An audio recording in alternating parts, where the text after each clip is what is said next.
আসসালামু আলাইকুম রহমতুল্লাহি ওয়া বারাকাতুহু। আহ, সারাদিন ঘোরাঘুরির পর রুমে আসলাম, আলহামদুলিল্লাহ। তো পোলাই পানের যে অবস্থা, মানে আমলিকে তো মনে হয় খুব দ্রুতই ফিরে নিয়ে আসা করতেছে। আজকে কয় তারিখ? 6 তারিখ না? 26 তারিখ পর্যন্ত ডেডলাইন দিচ্ছে। তার মানে টোটাল 20 দিন আছে। যাই হোক, আলহামদুলিল্লাহ, কোনো সমস্যা নাই। মানে মজা পাইতেছি, বুঝছেন? হম। আল্লাহ, মানে ভাষায় প্রকাশ করতে পারতেছি না, কি যে একটা মজা লাগতেছে ভাই। মানে আমলি, মানে 2 দিন পর পরই কর্মসূচি দিতেছে, 2 দিন পর পরেই বাংলাদেশে ফিরে আইতেছে। কি এক অবস্থা! আল্লাহ, আল্লাহ। বিএনপি মাত্রই হচ্ছে ক্ষমতায় গেল, হ্যাঁ। তো এর মাঝখানে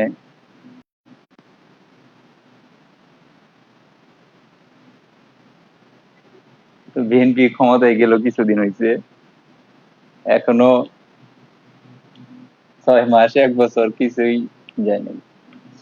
17 বছর জোর, মানে জোর জবরদস্তি করে খাইছে। এখন তো ক্ষমতা ছাড়া এরা পাগল হয়ে গেছে, হ্যাঁ। আর এদের সমর্থকদের যারা আছে, মানে এদের কথা মনে হইলে আমার হাসি পাই ভাই, কিছুই করার নাই। কাহিনী হইতেছে যে যারা আমলিগ করে, তো আমারও তো মানে আত্মীয় স্বজন, এদের ভিতরে যে কেউ আমলিগ করে না এরকম না, হ্যাঁ। তা আমলিগ, ধরেন যে আমার ফুল গোষ্ঠী বিএনপি। মামার বাড়ি যদিও বিএনপি ছিল, নানা যারা ছিল এরা বেশিরভাগই বিএনপি, এখন মামা যারা আছে বেশিরভাগই বিএনপি। 2-1 জন ছিল এরা হচ্ছে আমলিগ করে। আর সবচেয়ে মজার ব্যাপার হইতেছে, আমার ওয়াইফ হইতেছে আমলিগ করতে। মানে অন্য মানুষকে বলার আগে হচ্ছে, মানে আমার ফ্যামিলির যে সমস্যাটা আমলিগ যারা করে এদেরকে নিয়ে একটু বলি। মানে মজাটা কোন জায়গায় দেখেন।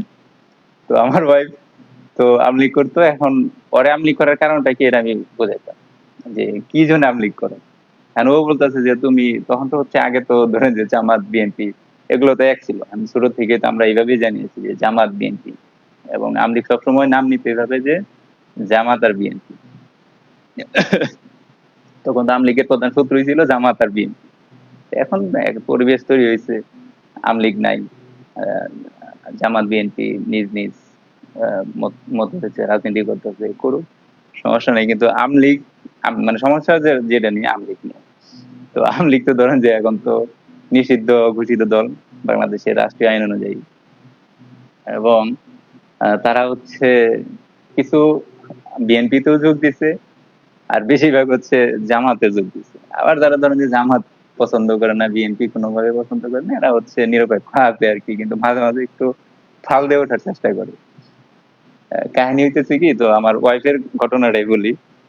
তো তো হচ্ছে ধরেন যে এলিট শ্রেণীর লোকজন, হ্যাঁ, যারা বিশেষ করে এলিট শ্রেণীর লোকজন, এরা সবসময় আমলিগরে সাপোর্ট করে। মানে আমার ওয়াইফের যে আমলিগ করার রিজনটা হইলো যে সবসময় আমরা বুঝাইতো যে আমলিগ দেখো, যারা আমলিগ করে তাদের নেতা নেত্রী যারা আছে, এবং কি শেখ হাসিনার এত এত ডিগ্রি, খালেদা জিয়ার কোনো ডিগ্রি নাই, হ্যাঁ, তারেক রহমান নিয়ে দুর্নীতির অভিযোগ তুলতো। আর জামাতের তো 71-এর ধর্ষক টর্ষক এরকমই বুঝাইতো। আল্লামা দেলোয়ার হোসেন সাইদিরে নিয়ে উল্টা পাল্টা বুঝাইতো।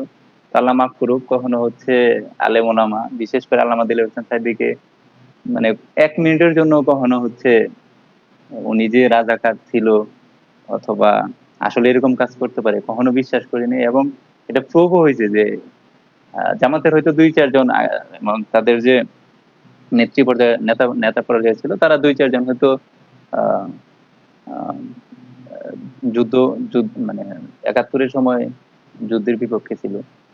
কিন্তু পুরা দল তো আর, এখন যারা করে এরা তো আর পুরা দল আহ, মুক্তিযুদ্ধের বিরুদ্ধে না। তো আমলিগ এই জন্য করতো যে বুঝাইতো যে আমলিগ ক্ষমতা থাকলে যারা ধনী ব্যবসায়ীরা সুবিধা বেশি পায়। আর আমলিগের বেশিরভাগ লোক শিক্ষিত, তো ওর সাথে বারবার ঝগড়া হইতো। তো লাস্ট 2018 সালে যখন প্রথম ভোটার ও হয়েছে ভোটার, আমি হইছি। তখন ও তো ভোট দিতে যেতে চাইছিল, আমার কারণে ভোট দিতে পারে নাই। এরপর আমি চিন্তা করলাম ঠিক আছে 2024-এ যে নির্বাচন, তখন বললাম যে তাহলে যাও এবার যাই সেটা ভোট দিয়ে আসো, সমস্যা নেই, খুব তো ভোট দেওয়ার ইচ্ছে। তখন ও নিজে থেকে বলতেছে না, একপাক্ষিক ভাবে ক্ষমতা ওরাই থাকবে, তো ভোট দেওয়ার ইচ্ছা নাই, তো ভোট আর দেয় নাই, তো গেল এই কাহিনী। তো আমার ওয়াইফ সবসময় বলতো যে আমি তো ধরো যে 2041 সাল পর্যন্ত ক্ষমতায় থাকবে, হম, এবং কি শেখ হাসিনা যতদিন বাইচা আছে মানে আমলিগ, মানে এটা মানে যারা আমলিগ করতো, যারা আমলিগকে সাপোর্ট করো, মানে সবাই এই জিনিসটা ভাবতো যে 41 সাল ঘোষণা করতে মানে 50-60 সাল পর্যন্ত আমলিগ ক্ষমতায় থাকবে। তো তখন আমি ওরা বুঝাইতাম যে আমলিগ মানে আমি কেন আমলিগ বিদ্বেষী, ওরা এটা বুঝাইতাম যে দেখো আমলিগ ঠিক আছে ক্ষমতা থাকুক, দেশের জন্য কাজ করুক, এত এত উন্নয়ন করতেছে, এটা এলিট শ্রেণীর ধারণা, আমার ওয়াইফেরও ধারণা এটা যে আমলিগেও শিক্ষিত লোক বেশি। আহ পরে এবং ওর বাবা কিন্তু আবার আমলিগ করে না, উনি আবার নামাজি মানুষ, তাবলিগ করে, উনি হচ্ছে জামাতের ছাত্র, জাস্ট একজন ভোটার। ওর মা, ওর ভাই একজন ডাক্তার, ওর ভাবি ডাক্তার, ওর মাও তো টিচার, এরা আবার একটু শিক্ষিত টিক্ষিত, তো এরা সবসময় আমলিগকে খুব সাপোর্ট করতো। বিশেষ করে ওর আম্মা তো মানে শেখ হাসিনাও যদি কোনোদিন আমলিগ করা বাদ দিয়ে দেয়, ওর মা এমন একটা লোক, মানে সে আমলিগে ভোট দেবে এরকম একটা কট্টরপন্থী আমলিগের সাপোর্ট আছে। তো আমি তখন ওদেরকে বুঝাইতাম না, মানে ওর সাথে যে আমার কথাগুলো হইতো ওরা বুঝাইতাম যে দেখো আমলিগ শিক্ষিতের দল, যারা শিক্ষিত বেশি তারা আমলিগ করে, এবং এলিট শ্রেণীর লোক আমলিগকে পছন্দ করে, সবই সত্য, আমলিগের দ্বারা এত এত উন্নয়ন হইতেছে। কিন্তু সমস্যা হইতেছে আমলিগ যে অপছন্দ করার যে কারণগুলো, এরা হইতেছে প্রথমত ভারতের দাস। এই দেশে যে তারা রাজত্ব করত, তারা যে তাদের যে রাজনৈতিক পলিসিটা একদম ভারতের দাস। ভারত যা বলবে স্বামী স্ত্রীর মতো সম্পর্ক, মানে এটা স্বামী স্ত্রীরও না, এক প্রকার দাসের সম্পর্ক আর কি। এবং কি মনে হইতো যে আমরা একটা ভারতের করিডোরে বসবাস করতেছি, এরকম একটা পরিস্থিতি। হম, নামাজ পড়লেই একটা খারাপ অবস্থা। তো এই যে অবস্থা গুলা তখন বুঝাইতাম দেখো 2009 সালে যখন ক্ষমতায় আসলো, আইসা সেটা বিডিআর এর 57 জন কর্মকর্তা হত্যা করলাম, এটা তাদের প্ল্যানিং ছিল। আচ্ছা, এটা বাদ গেল, এরপরে 2013 সালে যে ঘটনাটা সবচেয়ে যে মর্মান্তিক ঘটনাটা, এটা তো আমাদের চোখের সামনে, আমরা যারা হচ্ছে ইয়াং জেনারেশন, তারা তো দেখছে আমাদের চোখের সামনের যে ঘটনা। আলেম ওলামা একটা দাবি জানাইলো যে নাস্তিকদের বিরুদ্ধে গণজাগরণ যে মঞ্চ তৈরি হয়েছিল, এই নাস্তিকদের বিরুদ্ধে অবস্থান নিয়ে যে রসুল সাল্লাহ সাল্লামকে যারা কটাক্ষ করছে এদের বিচার চাই। এটা ছিল আপামর তৌহিদি জনতার হেফাজতে ইসলাম। এটা কারো রাজনীতির খাতিরে করে নাই, তখন করছিল একমাত্র যে আল্লাহ রসুলকে তারা কটাক্ষ করতেছে, কোরআনকে নিয়ে ব্যঙ্গাত্মক রচনা বানাইতেছে, এবং এটা এটা সরাসরি মদত দিতেছিল আমি।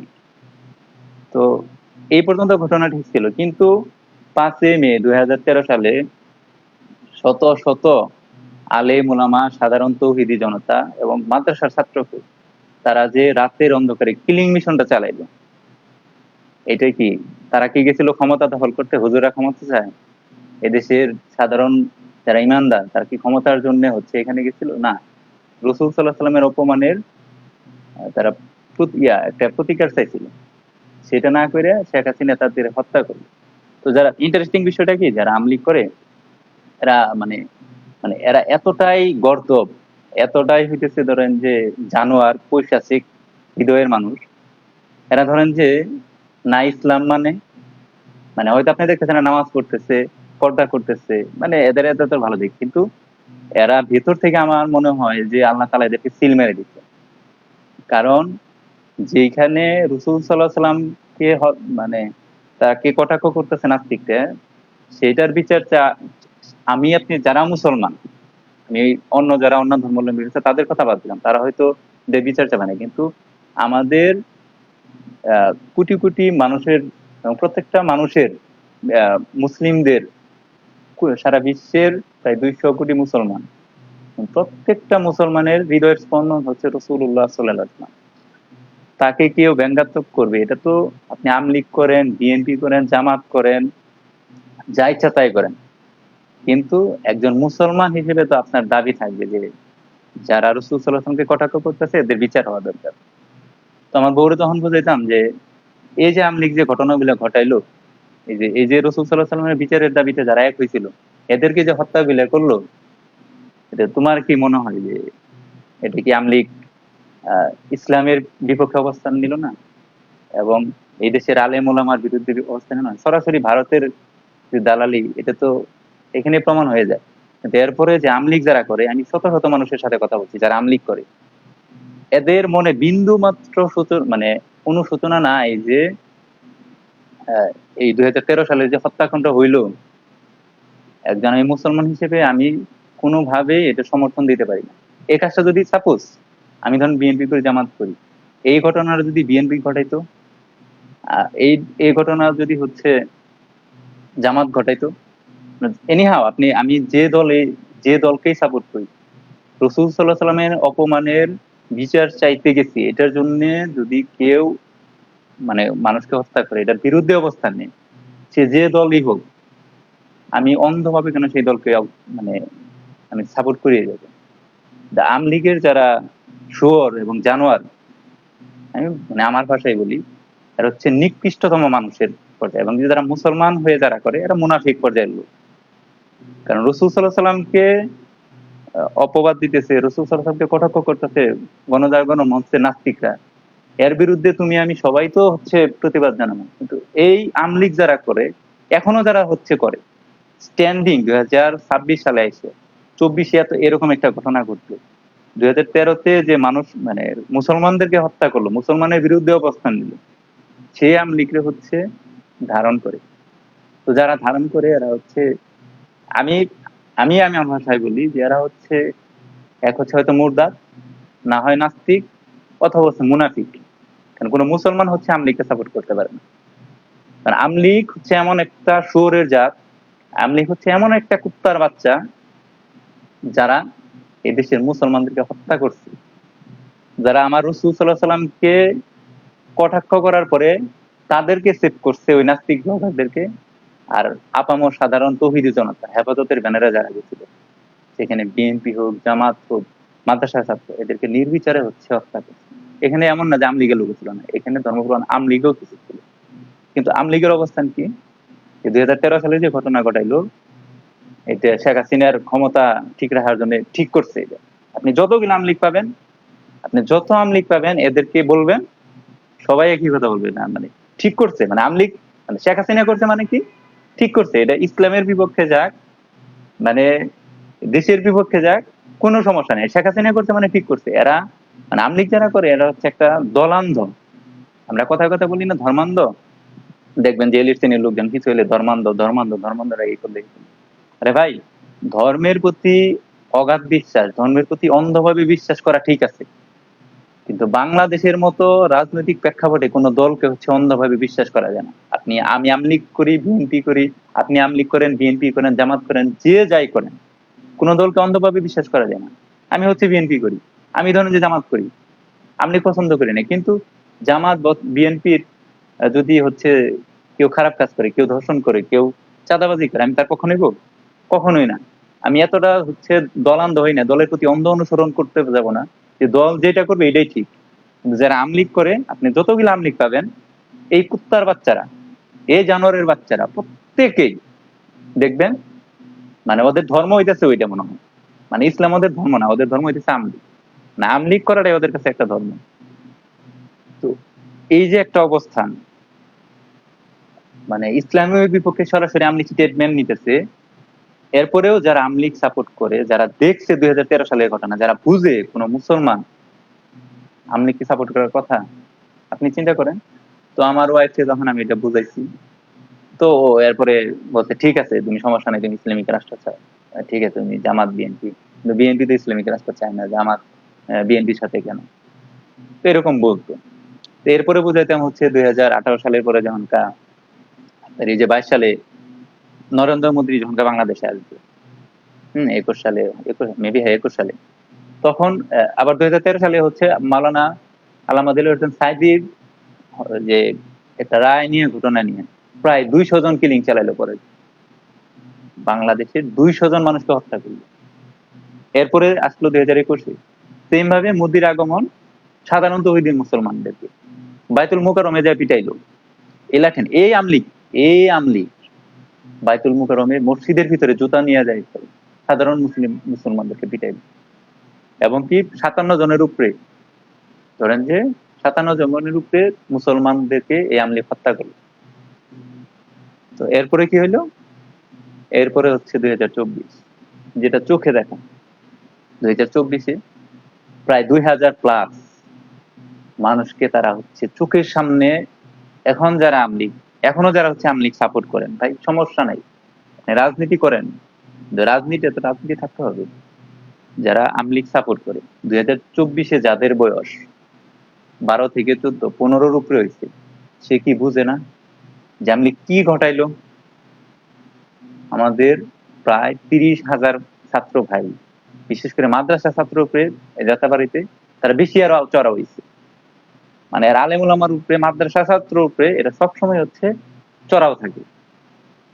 এই তখন কি করলো? সেম ভাবে হচ্ছে যে এই যে হত্যাকাণ্ডটা ঘটলো, এরপরে যদি কেউ আমলিগ করে, আচ্ছা আপনি সুস্থ মস্তিষ্কে বলেন, আমি যা করি অনেক সময় মনে হয় যে আমি হচ্ছে আমলিগের বিপক্ষে বেশি কিছু করে ফেলেছি। আপনি চিন্তা করেন, এই যে কিলিং মিশনটা ঘটাইলো, 2000-এর উপরে ছাত্র জনতা, 30,000-এর উপরে মানুষের হাত নাই, পা নাই, গুলি করে মাথার মস্তিষ্ক উড়াই দিয়ে, চোখ উড়াই দিছে। আপনি চিন্তা করেন তো, আপনি যদি একটা মানুষ হন, আপনি যদি বিবেক থাকে, তো আপনি কি আমলিগ করতে পারেন ভাই? আপনি এখনো যারা আমার বন্ধু বান্ধব আত্মীয় স্বজনের ভিতরে যারা আমলিগ করেন, আপনি একটু বুকে হাত দিয়ে বলেন তো, এখনো কি আমলিগ করতে পারেন? আমার ওয়াইফকে আমি এটাই বুঝাইতাম। এবং লাস্ট আমার ওয়াইফ ধরেন যে আমলিগ তো আর এখনো করে না, এখন ওরা হচ্ছে ফুললি চেঞ্জ হয়ে গেছে। ওর বাবা তো আগের থেকে ধরেন জামাত পছন্দ করে, ওর মা, ওর ভাই যারা আছে তারা বিএনপি ভোট দেবে না। তারা বিএনপি ভোট দেবে না, তারা আবার জামাত হয়ে গেছে। আমার ওয়াইফ তো আগে থেকেই বলছে যে ভোট কখনো দিলে জামাতে ভোট দেবেন। তো এখন যে ঘটনা ঘটছে, আমার ওয়াইফের রিসেন্টলি হচ্ছে ক্যান্সার হয়েছে 2025-এর আগস্টে, হ্যাঁ 2025-এর আগস্টে হচ্ছে, 22 আগস্ট 26 আগস্ট হচ্ছে ওর ক্যান্সার ধরা পড়ছে। তো এখন ধরেন যে আমি যে আমলিগের বিরুদ্ধে কথা বলি, আমার ভাই এখনো মানে, তখন তো বলতাম যে আমলিগ থাকবে না, আমলিগের এই যে এতগুলো ঘটনা ঘটাইলো, ওরে বুঝাইতাম এভাবে 2009-এ হচ্ছে 57 জন বিডিআর পিলখানার ভিতরে দেশপ্রেমিক আমাদের সেনাবাহিনীর হচ্ছে। এরপরে হচ্ছে 2013-তে 5 মেতে তৌহিদি জনতাকে রাসূল সাল্লাল্লাহু আলাইহি ওয়াসাল্লামের বিচারের দাবিতে সাধারণ মুসলমান তৌহিদি জনতা এবং মাদ্রাসা ছাত্ররা হচ্ছে তারা শত শত মানুষকে হত্যা করে ফেলাইল। এরপরে করলো কি, আবার ওই একই বছরে আল্লামা দেলোয়ার হোসেন সাঈদীর রায়ের পরিপ্রেক্ষিতে প্রায় 200 জন মানুষকে হত্যা করে ফেলাইল। এরপরে হচ্ছে দাড়ি টুপি পরলেই, নামাজ পড়লেই সে জামাত শিবির, মানে হচ্ছে ভারতের একটা রেজিম কায়েম করতে, মানে মনে হয় যে মানে আমরা একটা কোনো উগ্র একটা সন্ত্রাসী রাষ্ট্রে বসবাস করতেছি। যারা মুসলমান, নিজে মুসলমানের রাষ্ট্রে বসবাস করতে, এটা কোনো মনে হইতো না। তাই নামাজ পড়লে হচ্ছে তারা এটা নিয়েও ই করতো, কোন একটা মাহফিল করবেন সেটা নিয়েও করতো। ভাই আমি আমি শিকার হইছি। যারা আমলিগ করে তারা যে কতটা জানোয়ার, তারা যে ইসলাম এদের কাছে কোনো কিছু না, আমলিগের ধর্মই তাদের কাছে বড় ধর্ম। না হইলে তারা হচ্ছে নামাজ পড়লেই মানুষটা জামাত শিবির ত্যাগ দিত, নামাজ মানে কোরআনের মাহফিল করলে, একটু ধর্মীয় আলোচনা করলে সেইটা হচ্ছে তারা বাধা দিত। এরা কি পরিমাণ হিপোক্রাইসিসে ভুগতেছিলেন। তো এই আমলিগকে কিভাবে মানুষ সাপোর্ট করতে পারে? এরপর আমার ওয়াইফকে বুঝাইতাম যে এত কিছু ঘটনার পরেও যে 21-এ মানুষের মোদি আসার আগমনের কারণে হচ্ছে প্রায় 57 জনের উপরে মানুষ হত্যা করলো। এরপরে 2024-এ এসে সেটা মানুষকে হত্যা করলো। এখন আমার ওয়াইফ হচ্ছে মানে যে আমি এখন তো ধরেন যে একটু কথাবার্তা বলি, তখন তো আমার মাঝে মধ্যেই অনেক কান্নাকাটি করতো আমার ওয়াইফ। মানে আসলে তার কথা বলতে গেলে অনেক কিছু বলতে হয়। সে আমার যথেষ্ট পরিমাণ সহ্য করছে, এবং হচ্ছে আমার জন্য সে প্রচুর করছে আলহামদুলিল্লাহ। কিন্তু মানে আওয়ামী লীগের প্রতি যে আসলে মানে যারা জামাতেও এখন যারা চলে গেছে, আবার যদি আওয়ামী লীগের সুযোগ দেন, দেখবেন এরা আবার আওয়ামী লীগের ভোট দিবে। মানে এদের আওয়ামী লীগের প্রতি এতটা হচ্ছে দলান্দয় একটা, দলান্ধ লোক, এতটাই দলান্ধ যে এর দলের প্রতি অন্ধ আনুগত্য, মানে এদের স্বভাবটা এরকম। তো আমার ওয়াইফ এখন রিসেন্টলি পরিস্থিতি বলতেছে যে আওয়ামী লীগ যদি ফিরে আসে তখন তো তোমার অবস্থা খারাপ হয়ে যাবে। তো বললাম কেন? কয় যে তারা আসলে তুমি যে আওয়ামী লীগের বিরুদ্ধে এত কিছু বলতেছ। তখন আমি ওরা বললাম যে দেখো, এই যে যে এত কিছু ঘটনা ঘটেছে, তখন বলছে না যে আওয়ামী লীগ, তুমি তখন বলছো কি 2041 সাল পর্যন্ত ক্ষমতা থাকবে, এবং যারা আওয়ামী লীগ করতো এরা মনে প্রাণে বিশ্বাস করতো, মানে এরা চিরস্থায়ী ক্ষমতায় উঠে গেছে গা, এদেরকে ক্ষমতায় আল্লাহ মানে আল্লাহ তাআলা মাফ করুক, আল্লাহ তাআলা হয়তো এদেরকে মানে ক্ষমতা থেকে সরাইতে পারবে না, এরকম একটা অবস্থা। এবং কি আমার মনে হয় কিছুদিন যদি শেখ হাসিনা ক্ষমতায় থাকতো, শেখ হাসিনা যদি নিজেকে খোদা দাবি করতো, এই যারা আওয়ামী লীগের সাংগঠনিক এখনো যারা হচ্ছে আওয়ামী লীগ সাপোর্ট করে, হ্যাঁ, এরা হয়তো এই শেখ হাসিনাকে খোদা হিসেবে মানে নিত। কারণ দাজ্জাল আসার পরে যে অনুসারী হবে, কিসের জন্য হবে এটা বোঝা যায়। এবং রাসূল সাল্লাল্লাহু আলাইহি সাল্লামের যুগেও যে মানুষ কাফের ছিল, মুনাফিক ছিল, হ্যাঁ, মানে এই যুগে এসে সেটাও দেখা যায় যে মানুষ দলের প্রতি কতটা অন্ধভক্ত, দলান্ধ হয়ে মানে দলান্ধ থাকতে পারে। তো এই যে ঘটনাগুলি আমার হচ্ছে তখনকার মানে আমার বললাম যে এত কিছুর পরে আমি ওরা বুঝাইছি যে আপনি কখনোই 2041 সাল পর্যন্ত ক্ষমতা থাকবে এটা ভাইবো না, অথবা চিরস্থায়ী শেখ হাসিনা যতদিন ক্ষমতায় আছে, এরপরে বাইচা আছে, এরপরে ওর ছেলে সজীব ওয়াজেদ জয় এটার ক্ষমতা গ্রহণ করবো, সজীব ওয়াজেদ জয় যতদিন ক্ষমতা আছে, মানে চিরস্থায়ী একটা ক্ষমতা পায় নিছে, এবং ইসলামের বিরুদ্ধে, এই দেশে মুসলমানের বিরুদ্ধে যা ইচ্ছা তাই তারা করতে পারবে। এই যে একটা বিশ্বাস করতা তুমি, 2041 সাল পর্যন্ত গেছে, কেন যাইতে পারে না? ওয়ার্ল্ড ওয়ার হবে, রাসূল সাল্লাল্লাহু আলাইহি ওয়াসাল্লাম হাদিসে আছে যে মালহামা হবে। তো বাংলাদেশে ভারতের সেবা দাস, ভারত যে হচ্ছে এই জায়গায় আপনার ক্যান্টনমেন্টের ভিতরে হচ্ছে রয়ের অফিস খুলে দিত, সারা বাংলাদেশের যে যে আলেম ওলামা হচ্ছে ভারতের বিরুদ্ধে অবস্থান নিত, যারা হচ্ছে তাদের হুমকি হয়ে দাঁড়াইতো, এদেরকে ধরো মারো, এর একটা পরিস্থিতি হতো, মুসলমানের বিরুদ্ধে হচ্ছে তাদের অবস্থান ছিল, এরা চিরকাল ক্ষমতায় থাকবে। তো রাসূল সাল্লাল্লাহু আলাইহি ওয়াসাল্লামের যে গাজায়াতুল হিন্দের কথা আছে যে এমন একটা সময় আসবে যখন হচ্ছে মালহামা হবে। আপনি আলেম ওলামার সাথে বারবার মিশেন, হাদিসগুলো দেখেন, এখানে কি আছে যে মালহামা হবে। মালহামা হওয়ার আগে আরেকটা ছিল, একজন বুজুর্গের ঘটনা ছিল, আমি আর রাকিব, এটা হচ্ছে বইটা আমার কাছে ছিল 2012 11-12 দিকে। উনি ভবিষ্যৎবাণী করছিল যে এই জায়গায় একটা ভারতের গুপ্তচর শাসক শাসক থাকবে, যার প্রথম অক্ষর থাকবে সিন এবং শেষের অক্ষর থাকবে নুন, মানে শেখ হাসিনা, সহজেই বোঝা যায়। এবং যে প্রকাশ্যে বলবে আমি মুসলমানদের বন্ধু, কিন্তু গোপনে থাকবে এই কট্টরপন্থী ভারত, ভারত হিন্দুদের হচ্ছে দালাল। এটা কিন্তু হচ্ছে এই শেখ হাসিনা ছিল। এমনকি এ মুসলমানের বিরুদ্ধে মানে যত যা করা দরকার সব করবে, এটা করছে, সব তো মিলে গেছে দেখেন, করছে। এবং এই জায়গায় যে একটা মালহামা হবে, মালহামা হইতেছে এমন একটা যুদ্ধ, রাসূল সাল্লাল্লাহু আলাইহি ওয়াসাল্লাম বলছে যে মানুষ এই যুদ্ধে সারা পৃথিবীর 10/9 জন লোক মারা যাবে, 10 জনের, প্রতি 10 জনের 9 জন মারা যাবে, 8 জন অথবা 9 জন, বাকি 1 জন অথবা 2 জন জীবিত থাকবে। এরকম একটা যুদ্ধ হবে, যে যুদ্ধে মানুষ হচ্ছে আকাশ থেকে এরকম বজ্রের মতো হচ্ছে আহ অস্ত্র ব্যবহার করবে। আচ্ছা, বজ্রের মতো তো হাদিসের ভাষায় যে বজ্রের কথা আছে, বজ্র কি আকাশ থেকে ফেলানো যায়? কিন্তু বজ্র এমন একটা শক্তি, আপনি চিন্তা করেন, বর্তমান আলেম ওলামা বলতেছে বর্তমানকার যে পারমাণবিক বোমা, এটা বজ্রের মতোই আসবে আকাশ থেকে, এবং যেখানে পড়বে ধ্বংস করে ফেলাবে। তার মানে এই যে 850 কোটি মানুষ, এটা ধ্বংস করার জন্য কি লাগবে? আপনি পারমাণবিক বোমাই লাগবে। তো এই যে মালহামা হবে, তো মালহামার সময় কি হবে? তো ভারতের কোন সেবা দাস সরকার ক্ষমতায় থাকলে কি ভারতের বিরুদ্ধে যুদ্ধ করবে? সম্ভব না। তো আওয়ামী লীগ ক্ষমতায় থাকলে কোনো ভারতের বিরুদ্ধে যুদ্ধ করবে না, করবে না। এই জন্য আল্লাহ তাআলা ওদেরকে এইভাবেই ক্ষমতায় দিছিল। এবং আল্লাহ তাআলা আলেম ওলামা বলছে যে ওদেরকে যখন হচ্ছে ক্ষমতা থেকে আল্লাহ তাআলা নামাবে, এমন ভাবে আল্লাহ তাআলা নিশ্চিহ্ন করবে যে ওদের নাম পর্যন্ত মানুষ ঘৃণা, মানে নীতি ঘৃণা করবে। অবস্থা কি তাই হয়েছে না? আল্লাহর রহমতে তাই হয়েছে। তো এই যে মালহামা হবে, মুসলমান হলে তো এটা বিশ্বাস করবে যে মালহামা হবে, এবং কি এটা হবে হচ্ছে কট্টরপন্থী হিন্দুদের বিরুদ্ধে যুদ্ধ হবে এই দেশ, এই জায়গায় যেখানে হচ্ছে, এবং কি আমাদের যে বাংলাদেশ ভূখণ্ড, এটা প্রথম অবস্থায় হচ্ছে তারা দখল করে নিবে। আমরা যে আসলে প্রথম দিকে তাদের যে সাজসজ্জা, তাদের যে হচ্ছে যুদ্ধের জন্য প্রস্তুতি, আমাদের তাদের আসলে কিছুই নেই। প্রথম অবস্থায় কিন্তু তারা আমাদের দখল করে নিবে, এরপরে কিন্তু আমরা ইনশাল্লাহ আবার তাদেরকে পুরা জায়গাটা দখল করবো ইনশাল্লাহ।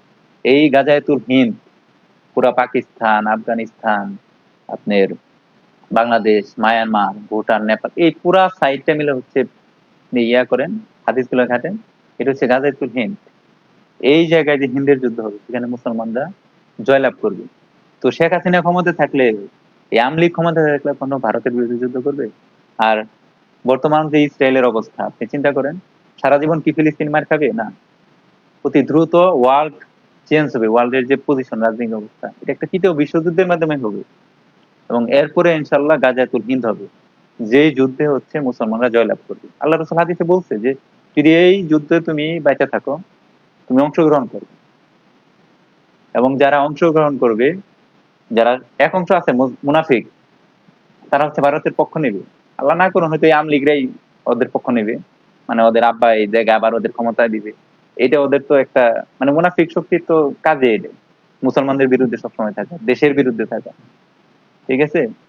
তো একটা অংশ থাকবে মুনাফিক, আর একটা অংশ থাকবে গাজী, তারা যুদ্ধের ময়দানে শহীদ, যুদ্ধে জয়লাভ করবে। আরেকটা অংশ শহীদ, তারা যুদ্ধে শহীদ হয়ে যাবে। আল্লাহ তালা যদি বাঁচায় রাখে, যারা আওয়ামী লীগ আছো, যারা মনে করতেছো যে তোমরা এই যে সামনে 26 তারিখ আইসা বলতে হ্যান ভাই, এই এই পর্যায়ে না, তোমরা হাদিস গুলা দেখো, সামনে এমন একটা সময় আসবে ইনশাল্লাহ যে মালহামা হবে, মালহামার পরে হচ্ছে গাজাতুল হিন্দ হবে।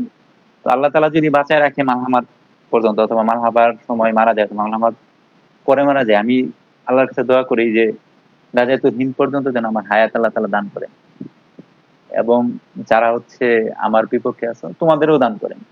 তো ওই সময় ইনশাল্লাহ, অথবা আমি যদি বেঁচে না থাকি, আমার যারা উত্তরসূরি থাকবে আমি তাদেরকে ওসিয়ত করে যাবো এই গাজায়াতুল হিন্দের জন্য, তারা যখন যদি বেঁচে থাকে তারা যেন অংশগ্রহণ করে। এবং এই কট্টরপন্থী আহ হিন্দুদের বিরুদ্ধে আমাদের যে জয়লাভ হবে ইনশাল্লাহ, আল্লাহ রসুল হাদিসে বলে গেছে, সেটাতে আমরা জয়লাভ করবো ইনশাল্লাহ। আর তোমরা যারা আমলি, তোমরা যারা ভারতের দালাল, ভারতের পক্ষের শক্তি, মুসলমানের বিপক্ষের শক্তি, ক্ষমতা থেকে চলে গেছো, অযথা হচ্ছে ইসলামের পক্ষে যায় না, অযথা হচ্ছে এই দেশের বিপক্ষে যায় না, ইসলামের বিপক্ষে, এই দেশের বিপক্ষে সারা জীবন আমলিক থাকতো। সবকিছু বোঝার পরেও যদি হচ্ছে তোমরা এরকম লাফালাফি করো, আমার কথা হচ্ছে ভাই ধৈর্য ধরো, থাকো। যদি ফাইট করার ইচ্ছা থাকে, যুদ্ধ করার ইচ্ছা থাকে, ওই দিন পর্যন্ত আল্লাহ তালার কাছে সময় চাও, যেই দিন পর্যন্ত মালহামা হবে, যেই দিন পর্যন্ত গাজাতুল হিন্দ হবে ইনশাআল্লাহ, ওই দিন পর্যন্ত যদি পয়সা থাকি, আল্লাহ তালা যদি তৌফিক দান করে আর তোমাদেরকেও যদি বাঁচায় রাখি, আমি চাই, আমি দোয়া করি আমার সমস্ত মুসলমান ভাই মুসলমানদের পক্ষে অবস্থান করুক, ইসলামের পক্ষে অবস্থান করুক, ওই গাজাতুল হিন্দে যেন আমরা ইসলামের পক্ষে শক্তি হয়ে যেতে পারি।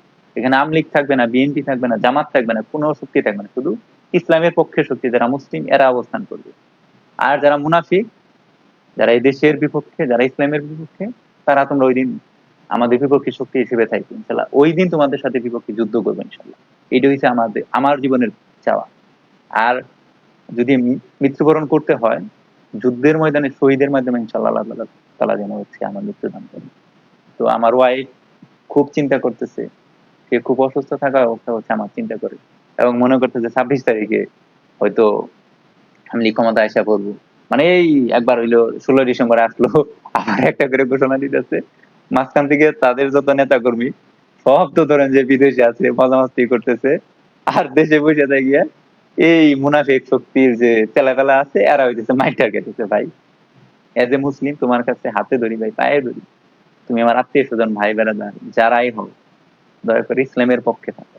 তুমি মন এটা বুঝাও যে ভাই আমলিক আসলে এই দেশের জন্য না, আমলিক না, যে কোনো শক্তি হচ্ছে ইসলামের বিপক্ষে থাকবে, যারা হচ্ছে এই দেশের বিপক্ষে যুদ্ধ করবে, গাজাতুল হিন্দে যারা হচ্ছে ইসলামের বিপক্ষে থাকবে, তাদের সঙ্গে তোমরা কেন থাকবে না? তোমরা থাকবে, মুসলিম শক্তি থাকবে হচ্ছে ইসলামের পক্ষে শক্তি।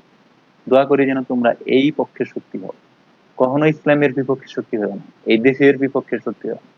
আল্লাহ তালার কাছে একটা শহীদ তামান্না করো। আমার মানে আমার তো সবসময়ই তামান্না আল্লাহ তালা যেন এটা কবুল করেন। আর আমার ওয়াইফ, উনি ক্যান্সার থাকা অবস্থায় ওই আমলিগের প্রতি দুর্বল আছে, এখনো সফট কর্নার আছে বুঝি, সে জামাতের সাপোর্টার রয়েছে, কিন্তু আমলিগের প্রতি তার বিশ্বাস, তার যে এই মনে হয়, মানে যারাই আমলিগ করে, আমি এইটুকু এখন বুঝতে পারি যে মানে আওয়ামী লীগ হয়তো ফিরে আসবে, শেখ হাসিনা ফিরে আসবে, তাদের এই যে ধারণা, এটা ভুলে যাও। হ্যাঁ, এই লোকটা এখন হইতেছে টেনশন করে আমার নিয়ে। তো টেনশন করার কোনো দরকার নাই। আল্লাহ তাআলা যে পর্যন্ত হায়াত দান করবে এই পর্যন্ত যেন ইসলামের পক্ষে থাকতে পারি, এবং যেদিন মৃত্যু দান করবে ইসলামের পক্ষে শক্তি হয়ে যেন যুদ্ধ করতে করতে ইনশাল্লাহ মারা যায়, আল্লাহ তাআলার কাছে যেন বুঝতে পারি। আমার জীবনের আকাঙ্ক্ষা ভাই এটা, ঠিক আছে? আর আমার জন্য দোয়া করবেন, আপনার জন্য দোয়া করি যে মুসলিম শক্তি যেন ইনশাল্লাহ এক হতে পারে। আর আমার ওয়াইফের জন্য দোয়া করবেন, সে ক্যান্সারে আক্রান্ত। এরপরে হচ্ছে সে আমার জন্য টেনশন করে যে আমার কি না কি হয়ে যায়। তো মানে ওই যে আগে যেরকম ধারণা ছিল যে সারা জীবন আমলিগ ক্ষমতা থাকবে, এখন ওর চিন্তা করে আবার আমলিগ ফিরে আসবে। এটা যেমন আমার ওয়াইফও চিন্তা করে, মনে হয় সব আমলিগ এরকম চিন্তা করে, আসলে সম্ভব না। তো এখন তারে বুঝাইছি, দেখো যে ওয়ার্ল্ড ওয়ার চেঞ্জ হবে, মালামা হবে, গাজাতুল হিন্দ হবে, এই জায়গায় মুসলমানরা বিজয় লাভ করবে। আমরা যেন, আমরা যদি বেঁচে থাকি আমরা যেন ওই যুদ্ধে অংশগ্রহণ করতে পারি। আর যদি আমরা বেঁচে না থাকতে পারি, তো আল্লাহ তাআলা যেন আমাদের বংশধরকে ইনশাল্লাহ ওসিয়ত করে যাব, তারা যেন এইখানে থাকবে, তারা যেন ইসলামের পক্ষে শক্তি হয়ে যুদ্ধ করতে পারে। হ্যাঁ, যারা আছেন, যারা আমলি গ্রহণও করেন, এত এত ঘটনার পরে একটাই দরখাস্ত থাকবে যে আমলি এই দেশ এবং ইসলামের শত্রু, এবং এরা হচ্ছে সেই কট্টরপন্থী হিন্দুদের দালাল, যারা এই দেশ থেকে ইসলামকে নিশ্চিহ্ন করে দিতে চায়, যারা তাদের নিজের দেশের মুসলমানদেরকে হচ্ছে বাংলাদেশি বলে হচ্ছে একদম দেশ থেকে তারাই তারাই তারাই দিতেছে। এইরকম একটা কট্টরপন্থী হিন্দু রাষ্ট্রের উপরে ভর করে ক্ষমতা কি জন্য ভাই, কি জন্য লাগবে? আপনি মুসলিম না, আপনার ইমান নাই, আপনার তো দরকার এই জায়গায় ইসলাম, প্রথমত ইসলাম দরকার। আর বিএনপি চাইলেও কখনো আমলিগ হইতে পারবে না, জামাত চাইলেই কখনো আমলিগের মতো হইতে পারবে না, যে এবং কি ভারতও তাদেরকে কখনো বিশ্বাস করবে না যে আমলিগের মতো এরা কুত্তা হয়ে আছে, মানে ভারতের দালালি করবে, ভারতের পা চাটবে, এটা ভারত কোনোদিনই বিশ্বাস করে না। এবং আমরাও জানি বিএনপি চাইলেও হচ্ছে আমলিগের যে ক্যারেক্টার, এটা রোল প্লে করতে পারবে না এই জায়গায়। বিএনপি পারবে না, জামাতেও পারবে না। যতই তারা হচ্ছে মনে করুক যে ভারতের কাছে একটু নত হয়ে সেরে থাকবো, তো ভারতকে বন্ধু পাবো, ভারত আমাদেরকে বন্ধু বান্ধব, কখনোই তারা ভাববে না। তারা সবসময় ভাবে যে বিএনপি, জামাত, এরা হচ্ছে ভারতের বিপক্ষে, এবং তারা হচ্ছে দেশের পক্ষে, তারা ইসলামের পক্ষে। হ্যাঁ, ইনশাল্লাহ দোয়া করি যে মুসলিমরা এক থাকবো। সামনে যে পরিস্থিতি দেখতেছেন, আল্লাহ তাআলা না করুন, সমস্ত আলেম ওলামা আগে থেকেই বলছে, এখনো যারা মালহামা নিয়ে কথা বলে, গাজাতুল হিন্দ নিয়ে কথা বলে, এই সমস্ত আলেম ওলামার কাছে যান, দেখবেন যে আগের থেকেই তো আমি বিশ্বাস করি, এখন তো আরো জোরালো ভাবে আপনি পরিবেশ পরিস্থিতি দেখেন, বিশ্বাস করেন যে এই পৃথিবীর সমস্ত কিছু চেঞ্জ হয়ে যাবে। এবং এইখানে যে ফিলিস্তিন, ফিলিস্তিন ভূখণ্ড ইনশাল্লাহ স্বাধীন হবে, এটাই। এবং ইমাম মাহদী আলাইহিস সালাম খুব দ্রুতই আসবেন, এটার জন্য আমরা অপেক্ষায় আছি। আমরা দোয়া করি আল্লাহ তাআলা সেই পর্যন্ত প্রত্যেকটা মুসলিমের হায়াতকে দারাজ করুন, এবং প্রত্যেকটা মুসলিমের অন্তরে আল্লাহ তাআলা এই জিনিসটা হচ্ছে ভিতরে ঢুকায় দিক যে আমরা ইসলামের পক্ষে থাকবো। গাজাতুল হিন্দে আমরা মুসলিমরা একটা জায়গায় এক থাকবো ইনশাল্লাহ। আমরা চাই ইমাম মাহাদির সৈনিক হইতে, আমাদের কোনো চাওয়া পাওয়া নাই, অথবা আমাদের ক্ষমতার দরকার নাই, আমাদের মানে দুর্নীতি করে কোনো কিছু করতে হবে এরকম যেন আকাঙ্ক্ষা না থাকে। এরকম উচ্চ বিলাসী হওয়ার কখনো আকাঙ্ক্ষা মনের ভিতরে আল্লাহ তাআলা দেয়নি, কখনো যেন দেয়নি। প্রত্যেকটা মুসলিম ভাই ভাই, প্রত্যেকটা মুসলিমের অন্তরে আল্লাহ তাআলা এটাই ভরে দিক যে আল্লাহ তাআলা আমরা হচ্ছে গাজাতুল হিন্দের যুদ্ধে ইমাম মাহাদির সৈনিক। এই দেশ, এই দেশের ভূখণ্ড, এই জাতি হবে, পরবর্তী প্রজন্মটা হবে ইনশাআল্লাহ ইসলামের জন্য, এবং খুব দ্রুতই পুরো বিশ্ব ইসলামী খিলাফার আন্ডারে চলে আসবে ইনশাআল্লাহ। আল্লাহ তাআলা সকলকে হচ্ছে বুঝার তৌফিক দান করুন। আর ভাই, আমি আওয়ামী লীগের বিরুদ্ধে যতই বলি, মন থেকে সবসময় দোয়া করি ওই সমস্ত ভাইরা যারা না বুঝে, এত কিছু হওয়ার পরেও যারা হচ্ছে আওয়ামী লীগকে অন্ধভাবে সাপোর্ট করে, আল্লাহ তাআলা তাদেরকে হেদায়েত দান করে। ইনকিলাব জিন্দাবাদ, নারায়ে তাকবীর, আল্লাহু আকবার।